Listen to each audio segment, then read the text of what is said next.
사랑합니다. 잘 오셨습니다. 사랑합니다. 한 주간 밭대에 있으면서요, 항상 이 생각을 했습니다. 무슨 생각을 했냐면은 오늘 돌아가서 설교를 해야 되니까. 설교 본문이 요한복음 3장 16절이었어요. 그래서 이 말씀을 묵상을 하면서 한편 얼마나 감사했는지 모릅니다. 하나님이 사랑하는 이 세상 한모퉁이에 와 있으면서 어떻게 요한복음 강의를 시작하게 하셨고 선교지에 있는 동안에 이 말씀을 주셨는가 생각하면서 정말 아름다운 이 세상을 다시 돌아보게 되었고, 또 이 말씀을 하나님 뜻대로 정말 주신 말씀대로 전하기로 결심을 하고 한 주간을 지냈고 이 자리에 서게 되었습니다. 너무너무 잘 아는 말씀이고 성경이 불에 타도 아마 요한복음 3장 16절만 살아있으면 이 세상의 하나님의 역사는 끝나지 않을 것이다 처럼 정말 중요한 말씀이 요한복음 3장 16절. 우리 땅에 정말 선교사들이 초기에 복음 전해줄 때도 이 말씀부터 전해줬어요. 그게 요한복음 3장 16절이었습니다. 다 같이 한번 해볼까요? 시작. 하나님이 세상을 이처럼 사랑하사 독생자를 주셨으니 이는 저를 믿는 자마다 멸망치 않고 영생을 얻게 하려 하심이니라. 아멘. 또 17절. 하나님이 그 아들을 세상에 보내신 것은 세상을 심판하려 하심이 아니요 저로 말미암아 세상이 구원을 받게 하려 하심이라. 18절. 한 번 더요. 시작. 잘하셨어요. 3장 18절 나왔습니다. 시작. 저를 믿는 자는 심판을 받지 아니하는 것이요 믿지 아니하는 자는 하나님의 독생자의 이름을 믿지 아니함으로 벌써 심판을 받은 것이니라. 아멘. 하나님이 우리를 사랑하셨는데 사랑도 고백되어지면 사랑을 모르죠. 종이 울려야 종의 가치가 있어요. 종소리를 들어야 종인 줄 아는 것처럼 하나님도 우리를 사랑하셨다는데 그 사랑을 어떻게 아느냐 이 말이에요. 근데 사랑을 이렇게 할 수 있다는 거예요. 하나님이 세상을 이처럼 사랑하사 이렇게 사랑한 것을 이것을 보고서 이것을 보고서 하나님이 얼마나 우리를 사랑하셨느냐 하는 것을 알 수 있는데 독생자를 주셨으니 그랬어요. 여러분, 어떤 아버지가 자기의 목적과 자기의 뜻을 이루기 위해서 자식을 희생시킬 수 있겠어요? 거꾸로는 가능하죠. 자기가 희생해서 아들과 자식들의 꿈과 소원을 이뤄주려고 그러는데 하나님의 사랑은 자기 자식을 주면서 우리를 사랑했다는 겁니다. 그러니까 이제 어떤 사랑인지 얼마나 어마어마한가 하는 걸 우리가 짐작할 수 있죠. 그러니까 그걸 깨닫는 것만큼 내 그 사랑을 아는 거예요. 어떤 사람은요 그 사랑을 정말 한 1%만 알아도 자기 자신을 다 들여서 하나님의 일합니다. 한 10%만 알면요 난리가 날 거예요. 근데 우리가 정말 그 사랑 조금만 경험해도 그 사랑에 겨워서 만입이 있어도 그 은혜를 다 표현하고 갚지를 못합니다. 그게 뭐냐? 하나님은 사랑이신데 사랑은 독생자를 주신 것이다 그 이야기예요. 독생자를 주셨는데 그럼 목적이 있죠. 그렇게 아들을 희생하면서까지 우리를 사랑하신 뜻과 목적이 있습니다. 그 목적 세 가지가 오늘 본문 말씀이에요. 첫째는 왜 아들을 주셔야만 했느냐? 이는 저를 믿는 자마다 멸망치 않고 영생을 얻게 하려 하심이라 그랬어요. 첫째는 영생을 주시려고 아들을 주셨다는 겁니다. 그 이야기는 아들이 없는 자에게는 무엇이 없다는 거예요. 영생이 없다. 여러분이 어떻게 생각하시든 뭐라고 변명하고 부인하시든 아들이 없는 자에게는 영생이 없다는 거예요. 그래서 하나님의 계획은 우리를 사랑하시기 때문에 아들을 주셨고 아들 때문에 영생을 얻으라 그 이야기예요. 그러니까 영생을 얻는 거예요. 아들이 없으면 영생이 없습니다. 그 다음에 두 번째, 하나님이 그 아들을 세상에 보내신 것은 세상을 심판하려 하심이 아니요 저로 말미암아 세상이 무엇을 얻게 하려 함이라 그랬어요. 구원을 얻게 하려 함이라. 이것도 두 번째, 아들이 없으면 구원받지 못한다는 거예요. 아들이 없으면 구원받은 삶이 아니라는 겁니다. 그래서 아들을 통해서 구원받게 하신 거예요. 믿던 말던 믿거나 말거나 아들이 없으면 구원받지 못한 삶이라는 거예요. 그러니까 아들을 보내신 거죠. 만약에 아들을 통하지 않고도 구원받을 길이 있다면 하나님께서는 너무 헛되이 값비싼 대가를 치르신 겁니다. 그런데 하나님의 계획은, 하나님의 뜻은 조금도 추워도 부족함이 없으세요. 그러니까 예수 그리스도가 아니면 구원받을 길이 없어요. 그래서 두 번째 목적은 우리로 하여금 구원받게 하시려고 아들을 보내주셨고, 이것이 하나님의 사랑이라 그 말씀이에요. 그것이 없었다면 우리가 하나님의 사랑을 알지도 못했을 것이다, 그 이야기죠. 그 다음에 세 번째 18절에 가니까 우리에게 아들을 주신 목적이 있습니다. 그것은 뭘까요? 저를 믿는 자는 무엇을 받지 아니하나니 그랬어요? 심판을 받지 아니하는 것이요 그랬습니다. 세 번째, 심판이 있습니다. 심판을 반드시 통과해야 돼요. 한 나라에서 한 나라로 가려면 반드시 비자를 가지고 입국 심사대를 통과해야 합니다. 미국에서 도미니카 공화국을 갈 때도 비자를 받고 가야 돼요. 비자가 없으면 못 들어갑니다. 그런데 그 입국 심사대 옆에 보니까 포스터가 하나 붙어 있어요. 그래서 제가 이거 사진을 찍어도 되나요? 그랬더니 찍으라고 그래가지고 사진을 찍어왔습니다. 근데 그게 뭐냐면은 비자 면제 국가 8국가가 있어요. 처음에는 무슨 월드컵 8강인가 그랬어요. 그런데 지금 사진 한번 보여줘 보세요. 그 8강, 8강이 아니라 8개 나라. 근데 거기에 자랑스럽게도 대한민국이 있어요. 코레아를 C로 쓰기 때문에 두 번째로. 그래서 스페니쉬를 쓰면은 꼬레아입니다. C로 시작을 하니까 8개 나라, 아르헨티나, 뭐 일본, 이스라엘, 뭐 칠레, 페루 이런 나라들이에요. 근데 저는 20%를 냈습니다. 그러니까 그 외 나라들은 또 다 내야 되니까 서로 비자 면제를 받은 거예요. 또 외국을 자주 다니고 이렇게 멕시코 선교를 한 달에 2-3번 이상 가는 목사님들은 또 엔츄리 글로벌이라고 특별히 이렇게 등록하는 게 있어요. 또 그걸 등록한 분들은 별도의 그런 세관 심사도 거치지 않고 그냥 막 다닙니다. 그러니까 반드시 입국 심사대를 거쳐야 하는데 면제받는 나라도 있고 좀 자유롭게 통행하는 사람도 있어요. 그건 서로의 약속이죠. 그 나라 간의 약속이고 그걸 서로 하는 거예요. 그러니까 이 국민들은 8개 나라는 대한민국 들어갈 때도 비자 입국세 안 받고 그냥 들어가겠죠. 약속이라는 겁니다. 근데 세 번째, 하나님이 우리를 얼마나 사랑하셨냐면은 독생자를 주셨는데 그 세 번째 약속이 심판을 받지 않는다는 거예요. 이미 통과가 됐습니다. 그냥 그때가 되면 그냥 아마 들어갈 거예요. 근데 누구만 들어가느냐? 그 안에 예수가 있는 사람들은 심판을 받지 않는다는 거예요. 그러나 예수를 아직 믿지 않는 사람들은 그때가 가서뿐만이 아니라 지금도 사는 걸 보면 벌써 심판을 받았다 그 이야기예요. 이미 벌써 심판받은 상태로 살아가고 있어요. 저는 이것을 선교제에서 참 느끼고 깨달았습니다. 여러분, 예수를 믿는다는 게 뭐냐? 예수를 믿는다는 게 영생을 얻는 삶인데, 영생을 얻는다는 삶은 다른 게 아니에요. 영생이 뭘까? 꼭 죽어서 영원히 사는 것만이 영생이 아니에요. 그래서 영생을 찾아봤어요. 영생이 뭐라고 그랬어요? 영생이란 요한복음 17장 3절입니다. 그 영생이 뭘까요? 첫째 주시려고 하는 게 영생이고, 두 번째가 구원이고, 세 번째가 심판을 받지 아니하는 것인데, 그러면 요한복음 17장 3절 다 같이요. 시작. 영생은 곧 유일하신 참 하나님과 그의 보내신 자 예수 그리스도를 아는 것이다. 아는 것이니라. 아멘. 아는 것이니이다. 곧 유일하신 참 하나님과 그의 보내신 자가 누구예요? 예수 그리스도를 어떻게 하는 것이 영생이라는 거예요. 아는 것이 영생이다 그랬어요. 여러분, 도미니카 공화국에서도 빠떼이는 그 IT 주민들이 주로 와서 사는 곳이에요. IT 한 섬에 서로 두 나라가 있는데 IT 원주민들이 와서 삽니다. 그러니까 집단 농장. 자기들이 돈 벌기 위해서 오는 사람도 있어요. 짭 없는 사람들이 돈 벌기 위해서 오기도 하고, 그곳에 와서 살다 보니까 그것에 정착해서 사는데 밖에는 못 나가요. 임금이 너무 작고 밖에는 물가가 너무 비싸고. 그래서 그곳에 아이 낳고 살다 보니까 아들들도 거기 사는 거예요. 3대까지 사는 사람들이 있습니다. 자, 그런데 그게 자기들의 삶이 다인 줄 알았는데, 같은 사탕수수밭 빠떼이에서도 수십 개 빠떼이가 있는데 사탕수수밭이 너무 넓으니까요, 중간중간 부락을 만들어서 거기서 모여 살게 해요. 그런데 그 중에서도 먼저 예수를 믿고 하나님의 자녀가 되어서 교회를 세우는데 앞장서서 교회 멤버가 되고 다른 밭대에 가서 복음을 전할 때 선교사들과 같이 그 교회 책임자들과 같이 가서 하나님을 찬양하고, 우리 찬양하는 것처럼 거기서요 막 찬양을 하고 율동을 하고 예수를 전하는 아이들도 봤어요.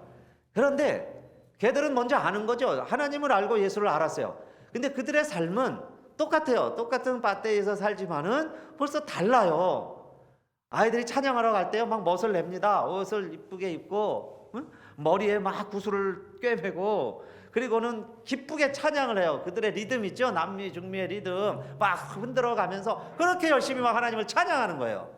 나머지는 그냥 희망도 없고 소망도 없고 그저 신기한 사람들이 왔으니까 뭘 줄 것 같으니까 모여 앉아 있는데, 먼저 예수를 아는 사람들은 그렇게 기쁘게 살아가요. 그리고 그걸 전하러 다닙니다.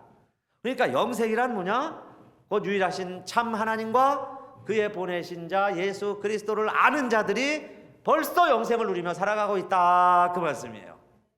아는 게 힘이에요. 아는 게 생명이라고 이야기해요. 그거 모르면 희망이 없죠. 그냥 그렇게 살아가는 거예요. 그게 다인 줄 알고. 그럼 구원이란 뭐냐? 영생을 알고 살아가는 자가 누리는 삶이 구원이죠. 그걸 벌써 하나님 알고 살아니까 구원받은 거예요. 비록요 밭대에 살아요, 사탕수수 밭에 살아요. 그런데도 그들의 삶은 구원받은 삶이라고 이야기해요. 남달리 사는 거예요. 뭔가 희망과 보람이 있습니다. 그렇게 구원받은 삶을 살아가죠.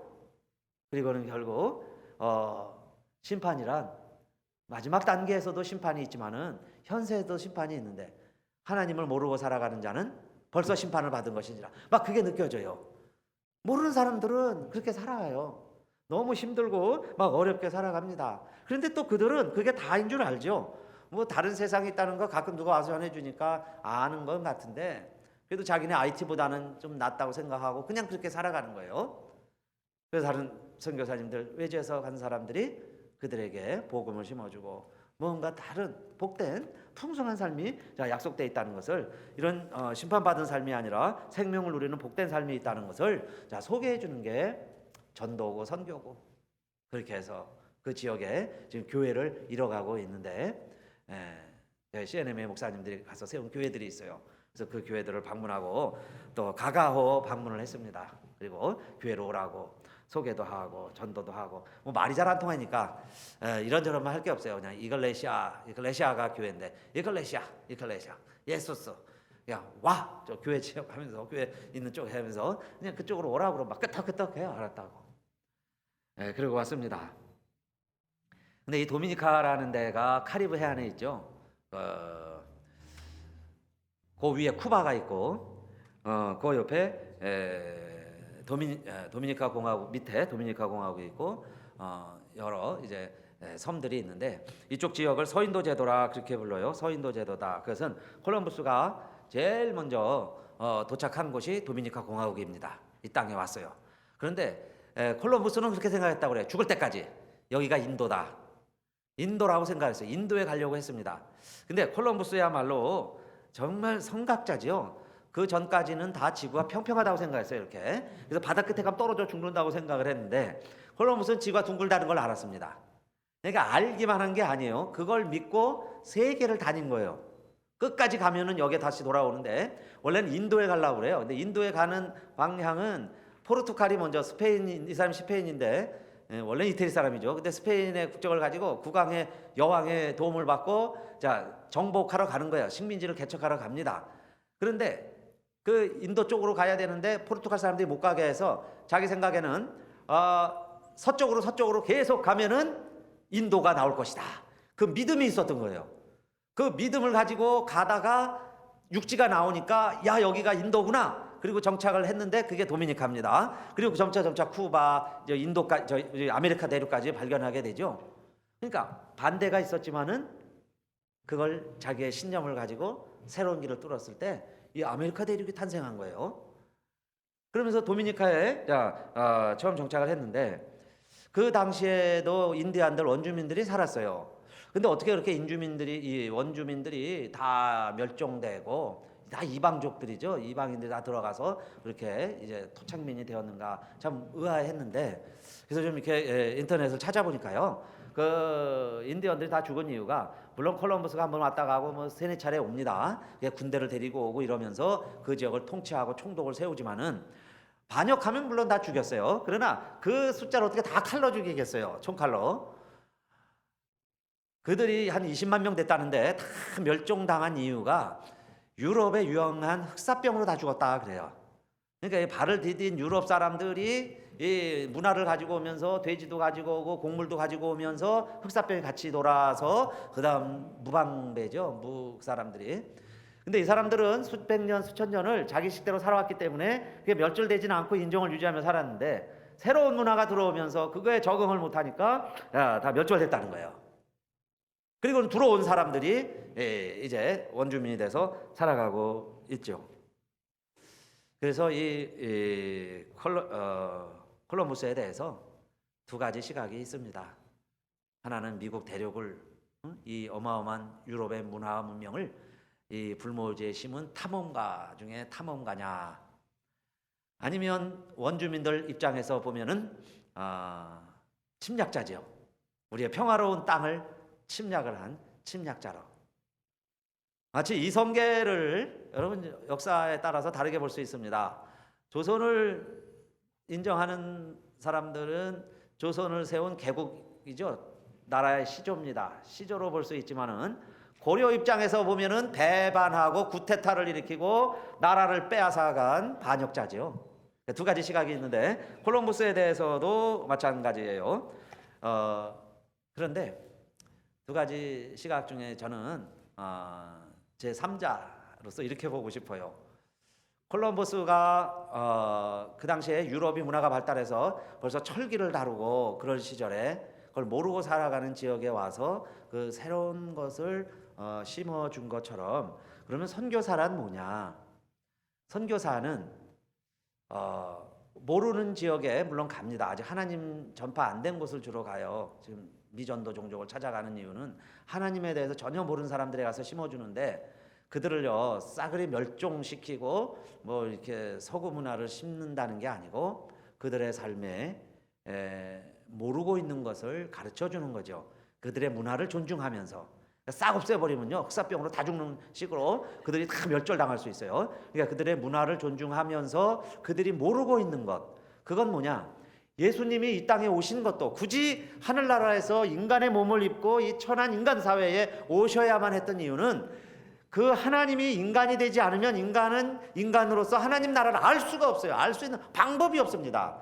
그러니까 하나님도 하나님의 방법이 인간이 되어서 인간에게 하나님 나라를 심어주려고 오신 거죠. 그게 결국은 선교예요. 선교. 그러니까 선교란 뭐냐? 내가 한국 사람이든 미국 사람이든 상관없이 내가 그들에게 가서 그들 사람과 같이 돼야죠.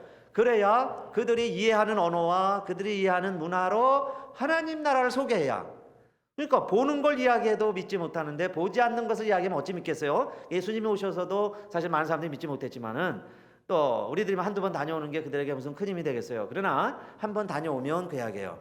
부시맨이 코카콜라 있죠. 부시맨이 코카콜라 뚜껑만 보고도 새로운 세상이 있다는 것을 짐작하게 되는 것처럼 그들 사회에 누군가 가서 이런 문화와 말이 틀리지만은 뭔가 함께 있다 오다 보면 그들에게도 하나님 나라에 대한 관심이 생기고 영원한 나라에 대한 그리움이 생기면서 그들의 삶이 변화될 것을 믿기 때문에 우리들이 다녀오는 거죠.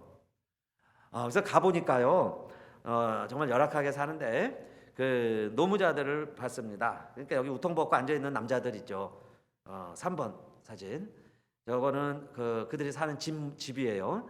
집은 그냥 담이 없어요. 선인장을 심어놓고 쭉 심어놓으면 그게 담이에요.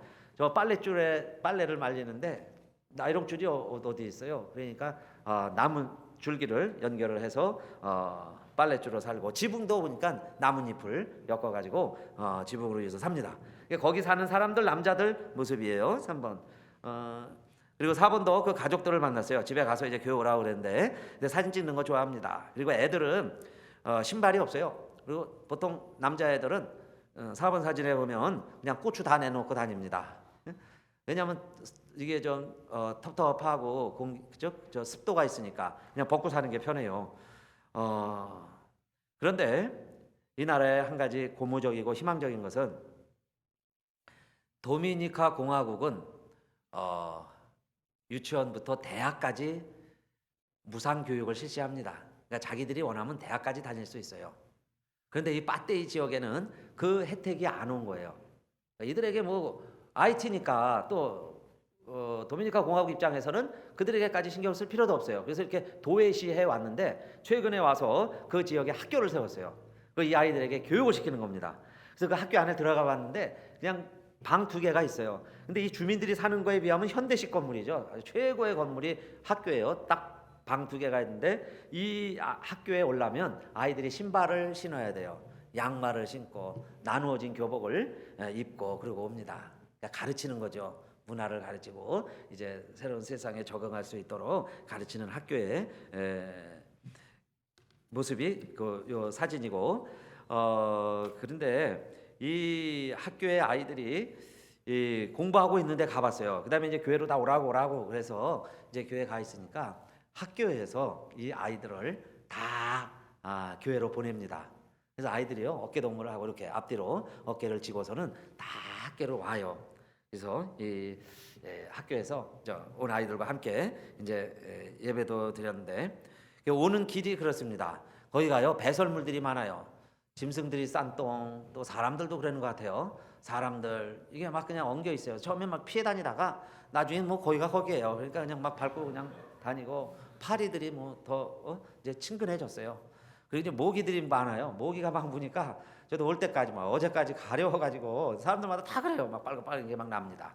근데 또 며칠 지나니까 이제 오늘 아침 되니까 조금 나은데 그 이유가요. 짐승들 키우느냐고 저렇게 울타리를 해놨습니다. 돼지도 많고 뭐 닭도 있고 그래요. 그런데 그냥 문을 다 열어놔요.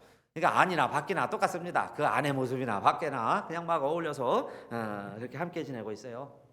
그런데 이곳에 좀 나오면 그래도 도미니카는 좀 낫죠. 시내에서는 아이들 교육을 시키니까. 그래서 저희가 이제 버스에 도착해서 이렇게 내리고 이동을 하는데 아이들이 단체로 얘들도 어디 가다가 한번 만났어요. 근데 얼마나 더 외지인들에 대해서 환대를 하고 좋아하는지 몰라요. 그래갖고 한번 사진을 찍자고 그러니까는 막 애들이요 한 30명이 막 몰려와가지고 막 사진을 찍습니다. 이 아이들만 해도 참 혜택을 많이 누리고 이렇게 밝게 사는 애들이죠. 그래서 교회에서 예배를 드리는데 하나 참 감동적인 것은 그 빠떼에 거쳐서 들어갑니다. 그런데 인도하는 선교사님이 어느 빠떼에 가서 아이들을 먼저 태웠어요. 그러니까 그 아이들을 태우고 가는데 이 아이들이 찬양단이에요. 요 사진에 보면 앞에 있는 찬양하는 모습이 있죠. 그 남자 둘이서 하나는 키보드를 치고 한 아이는 기타를 치고 그 여자 아이들은 율동을 하면서 막 찬양을 합니다. 얼마나 즐겁게 막 찬양을 하는지 몰라요. 그러니까 먼저 믿은 거예요. 먼저 하나님을 아는 거예요. 그러니까 먼저 영생을 누리고 있습니다.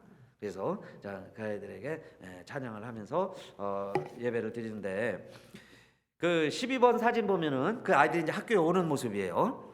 찬양단이 11번 있죠. 여기 이렇게 저렇게 큰 애들은 큰 애들대로 작은 애들대로 쭉 모여서 와요. 그러니까 이것은 학교가 이 정부 자체가 기독교에 대해서 우호적인 나라예요. 좀 무슬림이 없고 좀 캐토릭이 주인데 그래도 개신교에 대해서도 문화 개방하고 미국에 대해서 우호적이니까 학교에서 애들을 보내는 거죠. 그래서 교회를 세우는 걸 도와주고 교인이 되게 하고 그리고 의료 시설도 도미니카 공화국이 이제 다 국민 의료보험이 돼 있습니다. 그래서 간단한 기초 진료는 다 받는데 이 사람들에게까지 확대하고 있는 거예요. 잘하고 있는 거죠. 그러니까 그들이 그런 혜택을 받으면서 그다음에 이제 예수님까지 알면 이제 하나님까지 알게 되면 그야말로 이 세상에서도 천국을 누리면서 살 수 있는 하나님의 백성들이고 자녀들입니다. 그래서 어떻게 밥을 먹나 궁금했어요. 그래서 그 부엌이 바깥에 있습니다.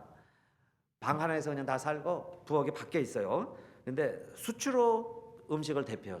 나무를 태우고 숯을 모아놨다가 숯에 불을 붙여서 국수를 데피고 쌀로 밥을 짓고 그러면서 사는 모습이 이 사진입니다. 그런데 좀 나와서요 이 해변가의 사진을 찍어봤는데 이 해변이에요. 카리브해 해변 얼마나 아름답습니까? 해변가 그죠? 너무 멋지죠. 그리고 이곳에 또 리조트를 지어놓고 서구에 또 돈 있는 사람들이 와서 휴가지로 레저로 그렇게 왔다 가고 그럽니다.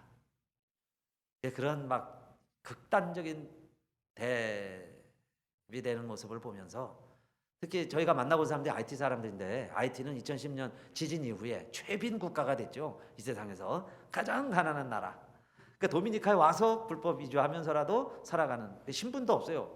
저기 그렇게 살아가는 사람들과 함께 같은 섬 나라 조그만 한편에서는 정말 세계 여유 있는 사람들이 다 와서 놀다 가고 쉬었다 가는 휴양지가 도미니카 공화국의 현 주소입니다.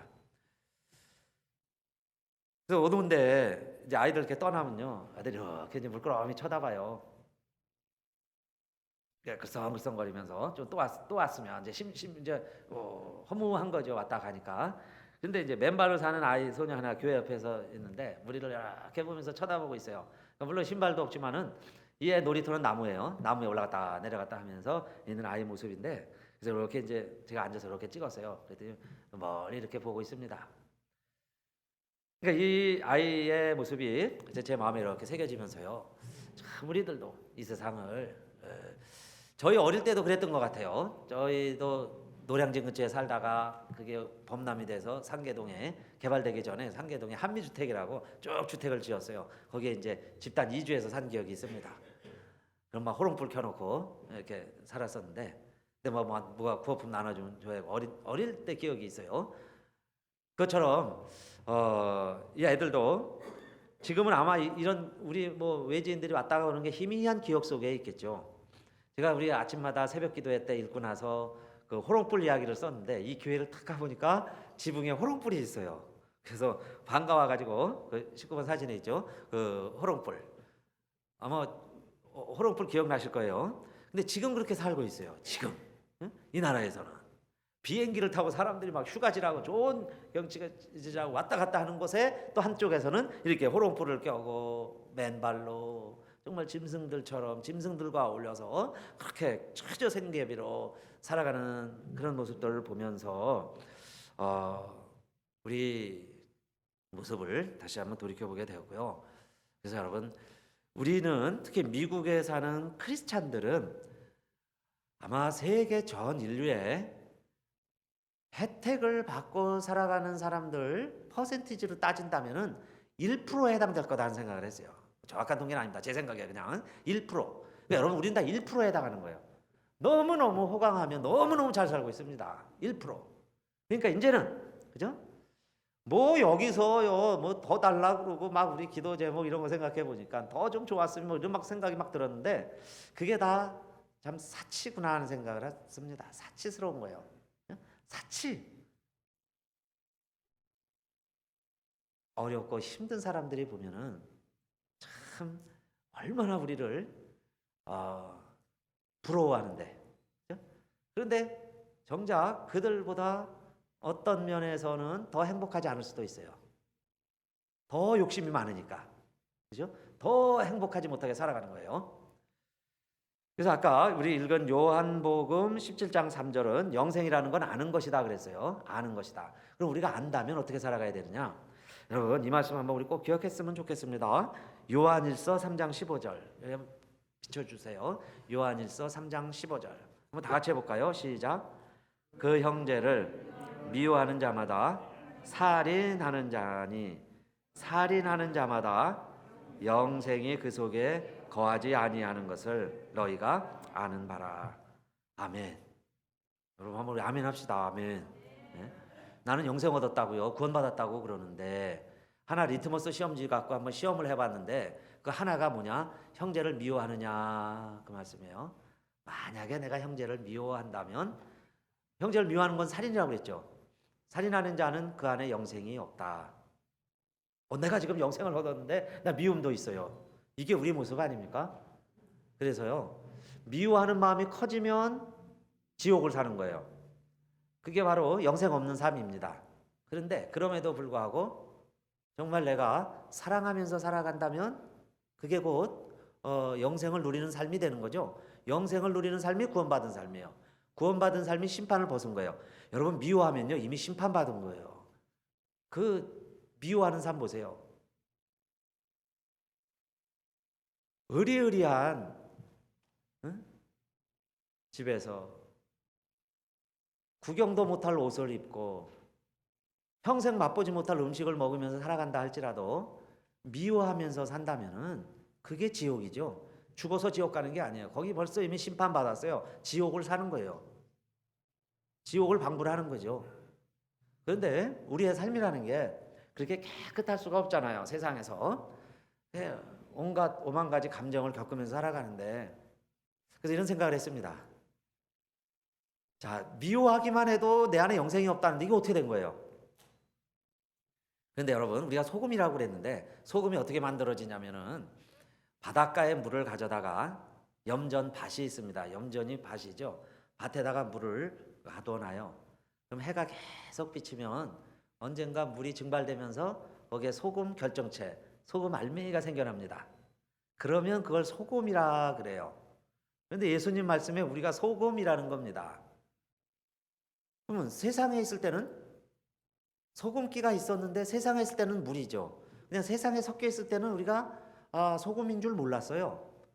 그런데 염전 밭에 갇혀서 햇살을 자꾸 쬐면 소금 알갱이가 되듯이 우리가 세상에 살지만은 세상에선 미워하고 시기하고 의심하고 살아갑니다. 그런데 하나님이 왜 이 땅에 선교지마다 그렇게 교회를 세우고 어려운데도 교회를 세우고 이 땅에도 교회가 있고 또 선교 전초기지 선교센터를 세우고 거기서 또 교회들을 세우고 왜 그럴까? 여러분 그 세우려고 하는 교회가 뭐냐? 교회가 염전밭이라는 걸 알았어요. 교회가 염전밭이구나. 어느 지역에서 살던 그 지역에 교회를 세워놓고 교회 안에서 그 다음에 사람만 모이는 게 아니죠. 거기서 자꾸 우리가 뭘 해야 돼요? 하나님의 은혜를 알고 서로 나누고 그렇게 지내는 거예요. 하나님의 은혜가 자꾸 햇살처럼 햇빛처럼 자꾸 임하면 사람들이 뭘로 변하느냐? 물이었는데 일반인이었는데 이게 소금으로 변하는 거죠. 그래가지고 그 소금이 또 다른 지역에 가는 거예요. 이 아이들처럼 찬양을 하면서 또는 그 지역에 이제 교육자를 또 세우는 거예요. 그럼 교육자가 되어서 그럼 그 팀들이 다니면서 또 많은 사람들 전도해요. 그럼 자기들의 힘으로는 교회를 세울 수가 없어요. 교회라는 게 대단한 게 아닙니다. 나뭇잎으로 세우는데요. 거기다가 허름한 이게 뭐죠? 양철 조각 입히고 조금 이렇게 나무로 벽돌로 이렇게 정해주면 이렇게 멋진 교회가 되는 거예요. 그럼 그 동네에서는 제일 좋은 장소예요. 거기서 모이는 거예요. 그럼 거기서 그렇죠? 우리가 다 빠떼이 지역 자체를 다 우리가 개발하고 거기를 다 고칠 수는 없잖아요. 한계가 있으니까.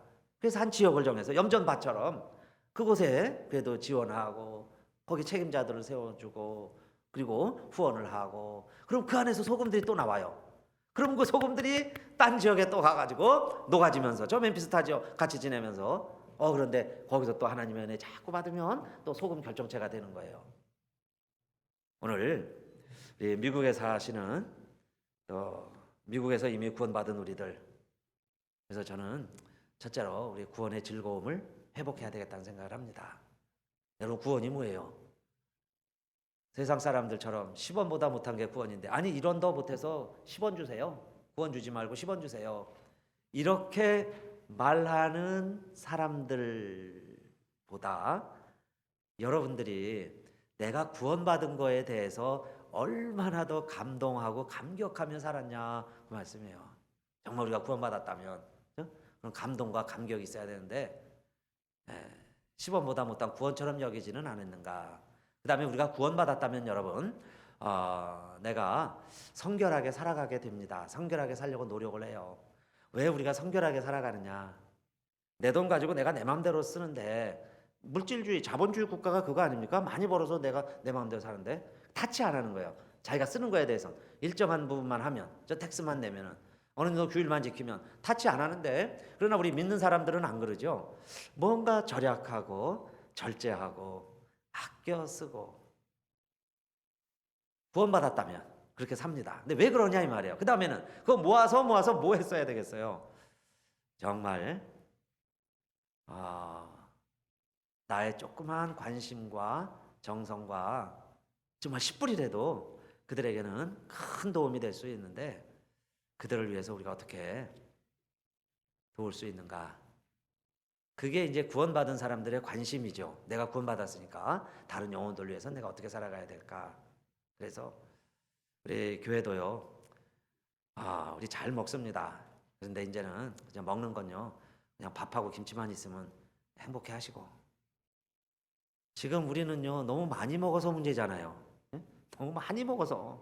근데 뭐 때마다 또 막 고기 반찬에 막 진수성찬에 뭘 또 그렇게 하겠냐 이 말이에요. 그래서 그런 많은 반성을 했습니다. 그래서 이제 교회에서 먹는 거는 가능하면 이제 외식도 좀 줄이고 밖에 나가면 막 3배로 경비가 들죠. 그러니까 밖에 나가서 먹는 건 좀 줄이고 우리가 안에서 먹을 때는 좀 단순화시키고 그래서 이거를 다 선교비로 모았으면 좋겠어요. 저희가 그 전에 선교비 아예 건축 계좌와 함께 우리 어카운트도 따로 있었습니다. 근데 그거를 우리 교회가 어려울 때 다 합쳤는데 지금 하나님 자꾸 그런 생각을 주시는 거예요. 이거 우리가 먹고 쓰는데 뭐 이런데 그냥 막 쓰는 게 아니라 다시 우리 의논해봐야 되겠지만은 선교 계좌만은 따로 해서 그러니까 여러분들이 그렇게 해서 10불 20불 모아오면은 그거요 일반 계좌로 안 들어가요. 일반 계좌로 들어가니까 뭐 헌금이 따로 있습니까? 그래서 어느 중간에 이게 건축비다 선교비다 하고 떼냈는데 그렇게 안 하고 정말 우리가 10불 20불씩 외식 안 하고 모은 것을 우리들이 헌금을 하면 그건 다 모아서 우리가 아는 데뿐만 아니라 이렇게 한번 다녀보니까 이제 알았어요. 선교지가 이렇게 열악하고 또 귀한 일을 하고 있으니까 정말 그런 선교지에는 우리가 아는 데만 돕고 뭐 아는 선교사니까 이러지 말고 정말 우리가 들어보고 꼭 필요한 데라면 선교지를 도와야 되잖아요. 그러니까 교회가 있는 존재 목적이 뭡니까? 지금까지 우리 잘 지켜왔는데 그래서 앞으로는 정말 그게 우리 교회가 할 일이고 구원받은 성도들이 그래서 여러분 점심 한 끼가 우리 선교지에서 이렇게 아이들 한 달 먹일 수 있고요. 한 3, 40명 한 끼 식사도 사줄 수 있어요. 그들 잘 이렇게 대접도 할 수 있어요. 그런 일에 정말 우리가 함께 이제는 협력하고 그를 도와야 되지 않는가. 하나님 주신 마음이에요. 1부 때는 안 했는데 2부 때 그런 마음 하나님이 주세요. 그래서 정말 우리 교회가 그런 일에 다시 한번 우리 앞장서시고 그래서 이제 우리 교회가 이 지역사회 염전밭이 됐잖아요. 그럼 우리가 그 소금을 보내는 거죠. 근데 소금이라는 게 뭐예요? 우리 기도와 사실 물질이 가야죠. 그래서 그 지역에 또 소금이 좀 떨어지는 거예요. 그럼 그게 녹아서 그 지역을 또 바닷물을 만들고 그 아이들 가운데서 또 하나님의 은혜 받아서 또 소금이 나오고 그런 삶으로 하나님이 우리를 쓰시고 또 세우시고자 이렇게 부르셨고요. 제가 다녀오면서 마지막에는 정말 막 이렇게 가슴이 찡해지면서 눈시울이 뜨거워졌습니다. 그것은 그 선교지의 역사를 알면서 그렇게 됐어요. 저희가 갔다 온 게 선교 센터에 있는 거예요. 중간 지역에 도미니카 산토도밍고 수도와 여기 빠떼이 지역과 중간에 선교 센터를 잘 지어놨어요. 그 선교 센터에 우리가 있었는데 그것이 그냥 세워진 게 아니고 한 10년 전에 한 요한이라는 목사님이 그 지역에 한번 갔다 오고 나서요 선교를 시작을 했습니다. 6년을 하다가 너무 힘들고 열매가 없고 보람이 없으니까 포기한 거예요. 탈진이 돼가지고 뉴욕에서 목회하던 목사님 뉴욕에 왔습니다. 그래서 동료 목회자들에게 이야기를 하는 거예요. 내가 너무너무 힘들어서 이제 포기하려고 그런다. 다른 목사님도 그냥 다 그렇게 듣고 우리는 그러지요. 그렇게 돌아오면요 실패한 선교사, 무능해서 돌아온 사람이라고 생각을 해요. 선교지에서요 뭐 막 업적이 나타나면 막 선교 보고 하고 자랑하는데 그렇게 실패해서 돌아오면 무능해서 실패한 줄 알아요. 그런 사람들의 시각에는 예수님도 실패자죠. 실패했으니까 십자가에서 죽는 건데. 근데 그분을 달리 본 사람이 있었어요. 뉴욕 어린 양교회 김수태 목사님인데 이분이 그걸 이렇게 듣다가 자기가 한번 가보자 그래요. 그 현지에 같이 갔다 옵니다. 너무너무 열악하죠. 근데 거기서요 사람들 만나갖고 예수 전하고 이렇게 하면서 근데 거기에 신실한 제자 3사람 있다는 걸 알았어요. 교회는 없는데 사람 만나고 막 성교 이렇게 데리고 나오고 복음 전하고 그래갖고 3명이 교회를 세워보자고 그런 사람이 3사람이 있는 거예요. 원주민 중에. 그러니까 이 김수태 목사님이 그러면 목사님 다시 시작해서 하세요. 우리 교회가 힘닿는 데까지 우리 최선을 다해서 도울게요. 그럽니다. 그래서 이분이 가가지고 다시 시작을 해요. 근데 제일 필요한 게 이제 땅이 좀 있어야 되니까 그동안에 모아놓은 3만 불을 가지고 그 선교센터 지금의 선교센터에 땅을 샀어요. 땅을 사놓고 이제 짓진 못하고 그러고 있어요. 근데 이제 땅을 확보해 놓고 이분이 돌아가서 다시 그분들 만나고 그러는데 6년째 힘들어서 그렇게 돌아왔었는데 다시 돌아가서 3개월 그렇게 하다가 이분이 원인도 모를 병으로 돌아가셔요. 그렇게 나이 많지는 않으신 분인데 지금도 사망 원인을 모른다는 겁니다. 병원에 갔는데 의료사고인지 무슨 지병인지 풍토병인지는 모르는데 하여튼 돌아가셨어요. 그러니까 이 김수태 목사님이 어린 양 김수태 목사님이 그렇게 마음에 이제 부담을 가지시는 거예요. 그만하겠다고 돌아온 목사를 어떻게 돌려보냈는데 하나님의 뜻은 여기까지였는가 본데 우리가 돌려보내서 이분이 돌아가셨다. 그래서 이 교회가요, 그 선교지를 딱 책임을 지고 돕기 시작을 해요. 그래서 모든 헌금과 모든 그 선교비를 그쪽에 보내가지고 그 돕기 시작을 합니다.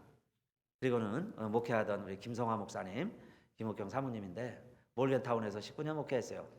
저와 동갑이에요. 그래서 CLM에 저희 갈 때마다 참 친하게 지냈는데 이분이 하여튼 가기로 자원을 하고 또 그 교회에 설학을 하고 그래서 두 분이 간지 한 3년 돼요. 그래서 선교지에 가서 이어서 그 빠떼이 선교를 하고 있습니다. 근데 올 때 보니까요, 가서 딱 보니까 너무 말랐어요. 이분들이 삐쩍 말라가지고 고생이 되는 거죠.